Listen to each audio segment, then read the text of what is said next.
বন্ধুগণ, আমি কবি মহিউদ্দিন চৌধুরী মাইকেল আপনাদের সামনে আবারও উপস্থিত হয়েছি একটি কবিতা পাঠ নিয়ে। আমার আজকের কবিতার নাম জগদ্দল পাথর। আমি এই কবিতাটি আজই লিখেছি 6/9/2024 খ্রিস্টাব্দে। পাঠ করছি। আমি দেখেছি কত নেতৃত্বের ক্ষমতায়,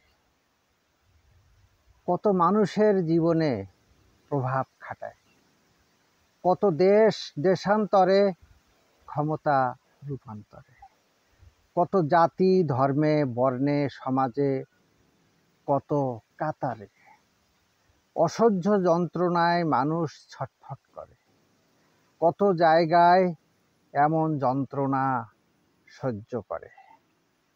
কষ্টের কত রং, কত স্বাদ, কত রূপ, এ জগৎ কত বিচিত্রময় অপরূপ। আমি দেখেছি কত সাধু বেশ্যা পুরোহিত, কত দরবেশ গণক জগৎ মহাজগৎ।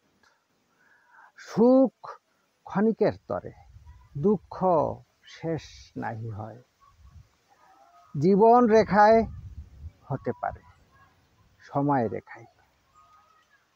কে কখন কোথায় নেবে এত বড় দায়, ঠিকই বিদায় হয়ে যায় এক সময়। অতি ক্ষণিকের তরে কাহারও হারায়, আবার কাহারও বা একটু জমা হয়। কাহারও জীবন, কাহারও সম্মান হয় বিলীন।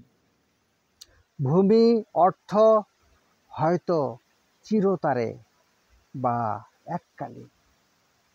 রোগ শোক কতজনের বয়সের ভার, কত ক্ষমতার পালাবদল বারবার, কত রাজ্যে কত প্রান্তে কত সাম্রাজ্যে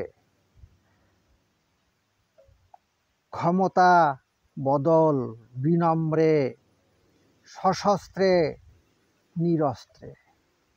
হায়রে এত অসম জগদ্দল পাথর, হায়রে এত অসম জগদ্দল পাথর। আমার এই কবিতাটি যদি আপনাদের ভালো লেগে থাকে তাহলে দয়া করে আমার ইউটিউব চ্যানেলটি সাবস্ক্রাইব করে লাইক কমেন্ট শেয়ার দিয়ে পাশে থাকার অনুরোধ রেখে সবাইকে শুভেচ্ছা শুভকামনা। অবিরাম অন্তহীন নিরন্তর পথ চলা। ধন্যবাদ।